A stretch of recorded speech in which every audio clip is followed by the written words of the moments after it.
I'm going to do my writing of the two-part here, which is alternating duets, meaning sopranos and basses will sing here, and the altos and tenors will sing here, and then the sopranos and basses will sing again, and vice versa. And we'll probably only get to about right here. Again, because the back end is probably actually not even applicable here. We probably wouldn't want to do that as a duet. Um, I guess there's a couple different rules we want to think about. One is singability, so that if these guys pause and then they hear something, these people here can get back in again, right?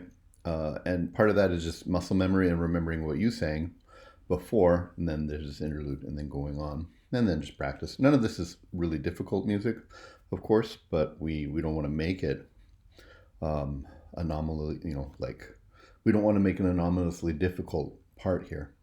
The other thing is, generally speaking, we want roots and thirds when we can get them. However, sometimes that's not going to be possible.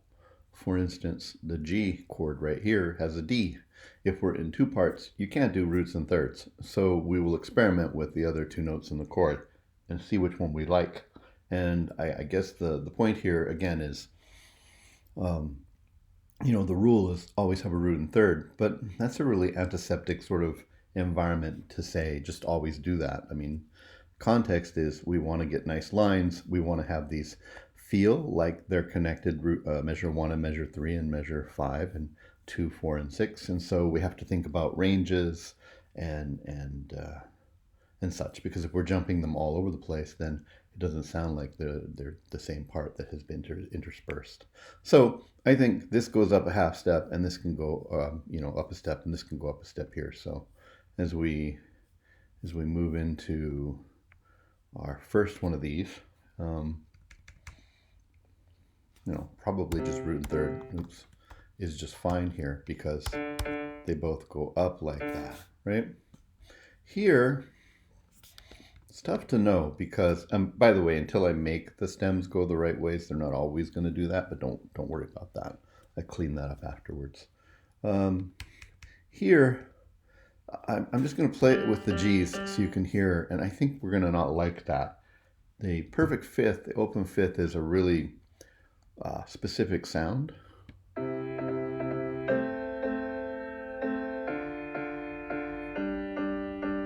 It's not terrible. It is nice to have the root in there. Let's try it with the B's in there. And I think in some ways it matches these are a third apart, these are a third apart.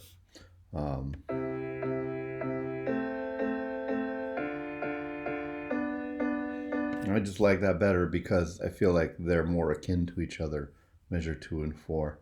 Also, this is presuming that, that there's no other sounds going on, right? Like we could have, for instance, other notes being played by an instrument here, so we could catch the root or the missing third or something like that, depending on our situation. You can also not have the duet be exclusive of each other. For instance, you might have everybody sing blah right there, and then it goes on again like that, and then maybe maybe both other duets finish into the next chord, so there's always a full chord there. I'll show you what that looks like later, but we'll just keep going here. I like these parallel tenths going up. I think we just might have a formula right here. Change my layer, I think, so that I don't have to do that later. Okay. And then here we have, it's going to be super easy.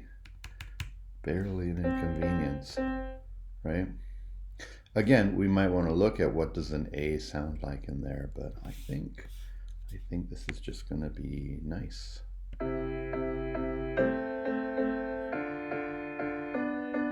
It feels very duetish because you have the open form of a tenth, and then you have, the closed form of a third. I like it just fine. I've tried the G. We could try the A, but I don't think so. And then here we could be everybody together. So let's have a look at this. I think it makes sense that these people First off, I'm in the wrong layer there. Don't worry about that from a writing point of view, but it saves me some time later. But here, right, that can go to there. This can go to there, maybe. Right. And then popular. And then, you know, probably want my D right there. Right? So that's possible. Also, we don't have to have 4 voices. We could have 3 voices, so that 2, 2, 2, 2, 2, 3, move with some alacrity. Like if we, you know, don't want this bass going and going and going and stuff, we could just have 3. But let's see what we can come up with here. So we could stay like this, right? And then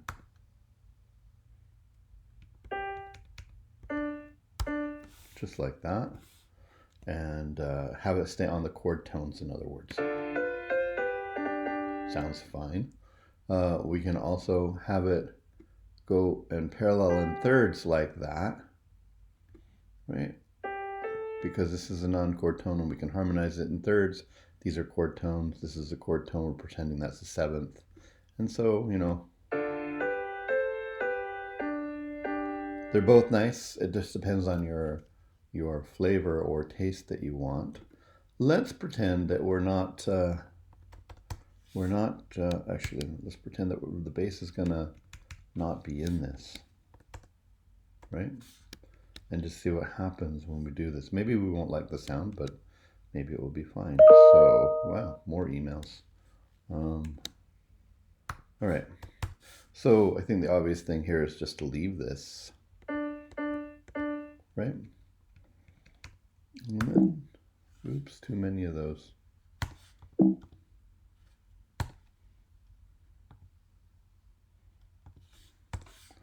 Yeah, dun, dun. And then, yeah, dun, dun, dun, dun, dun.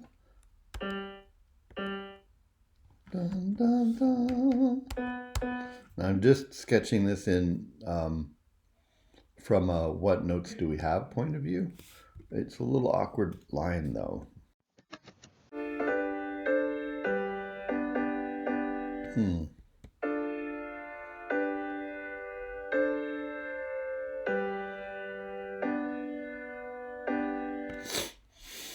I don't know.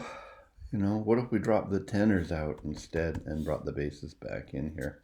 Because, you know, the soprano's coming back in. And so we could be here coming off of that, right? And then we could dun, dun, dun, dun. Like that, right? Dun, dun, dun. I don't know. Probably. Let's see. Yeah, that's okay, right? Maybe we'll just try all 4 parts like we had originally planned.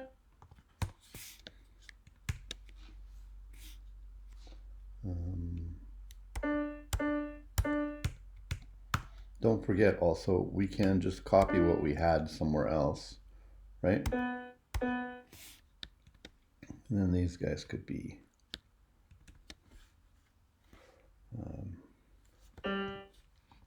don't have to go up to the B, which is awkward. We can go down like that, right? Or dun dun. Maybe we'll leave them there, and then like that, something like that. We can certainly play with it. These are on the wrong layer, so let me just fix that mid-video. Sorry about that.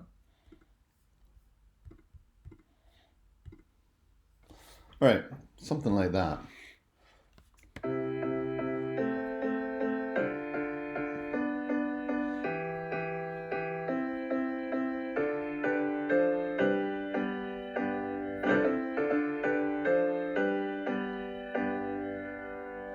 Seems pretty good. Seems okay. Could also try something a little trickier, like we let these guys arpeggiate down a little more naturally. Like that.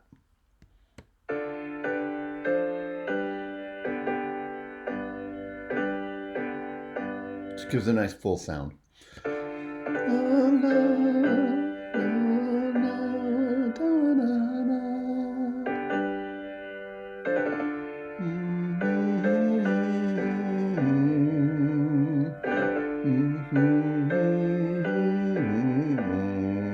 It's all singable. It gets a little trickier when we go fast. Kind of depends on how we want to set up here. Let's just do our duets here. So this is soprano and bass. And we can do the parallels like we did before. If we bring them down here, we're sort of setting them up for the low A right there, or the low F, which, you know, is dark territory, but maybe it will be okay. We'll go in an opposite direction. The last time we did this, we went in parallels. If we want to start them up higher, we could bring this back up to the G up top, and that makes it easier for them to sing. But in the idea, at least to experiment, that these are wider apart and these are closer together, let's try this down here. So I could go here, right? But then I don't have a third until a little bit later on. But we could do voice exchange like that. Bum, bum, bum. Right? And then go bum, bum, bum. And then skip. Bum, bum, bum. This might be awkward because it's missing a note in the scale, and yet it might just be fine. Yeah, I'm not super happy about that. I think what we want is we want the third again. Dun, dun, dun, dun, dun, dun. Right, so we have thirds and fifths, and we're doing voice exchange both times. Right, that's a possibility. If we did them up the octave, that might be better. Let's see what we think about that.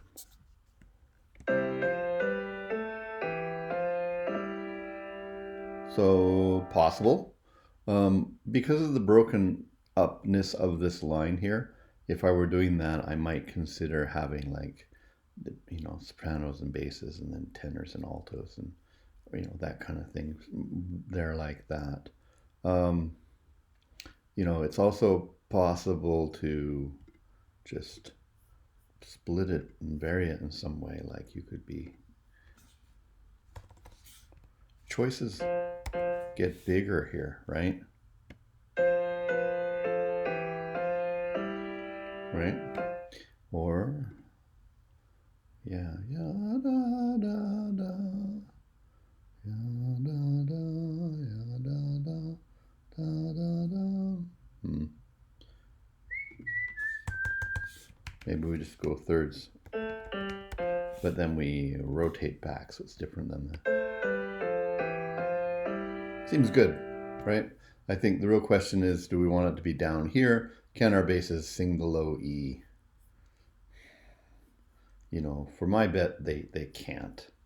It doesn't speak very well, but we'll put it down there for theoretical purposes. Okay. Yeah, why not? Okay. And then we're going to do the opposite here. So these will be our tenors. Right? Bum, bum, bum, bum. It's awkward. What if we did?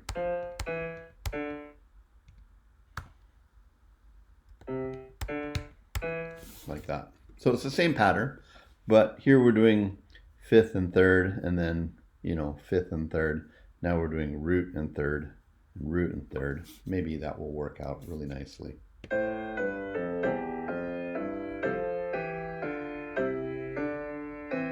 lots of other choices. I'm going to say that I actually like this one the best out of them, quite honestly, right?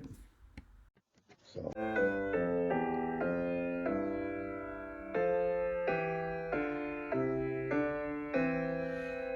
And then we can do something that looks like it builds out like we did the first time. And I'm not going to worry about that right now. All right. So I guess the principles we want to think about here is it's nice to have a root and a third, but probably thirds and fifths are more like the sound of the triad than roots and fifths. You can try them. I didn't care for them here. So in any moment you want to outline enough of the chord for people to get it. The second thing is, you want something that makes these guys at the first and third and fifth measure, because that's the pairing, feel connected to each other as opposed to second and fourth and sixth. And I think it has to do with range and also the interval being represented. At the beginning we have a tenth, right? Basses are quite low, right? And then the altos and the tenors closer together. And so when we get back to here, yeah, feels good. Like they're different things.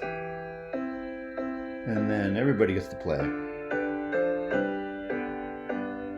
And then, different pattern.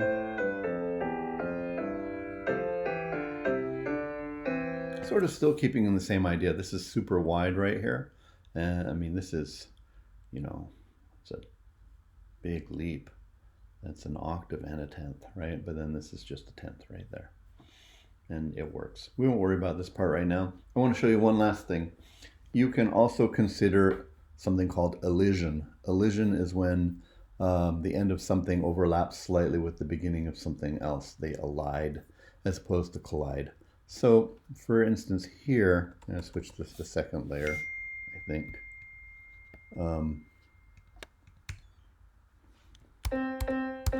Like this, right? So now, maybe when these guys get done, they just go, yeah, dun, dun, dun, just like that.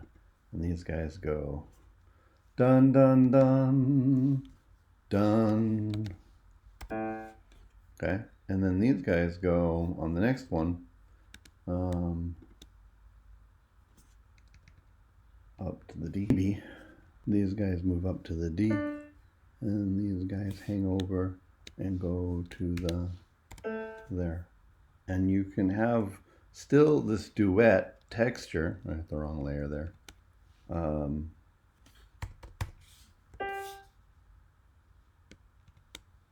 That you would want. But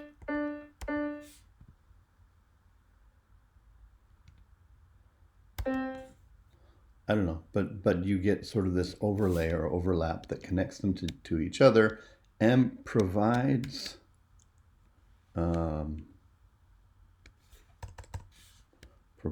harmonic context as well for the missing notes that you might not have there. Okay, and I'm just gonna, I think we'll probably end up there. I think the C.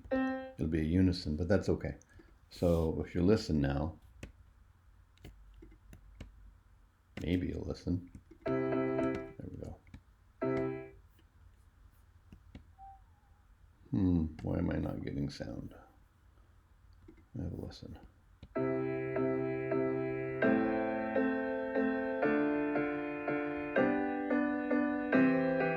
Now, forgive the playback because Finale likes to smack these when you cross the bar line. But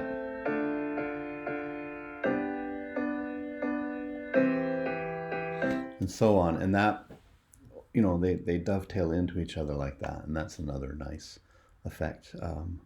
It depends on the lyrics, of course, and also whether you want them to be seamless like that, or you want to have them have some disconnect between each other.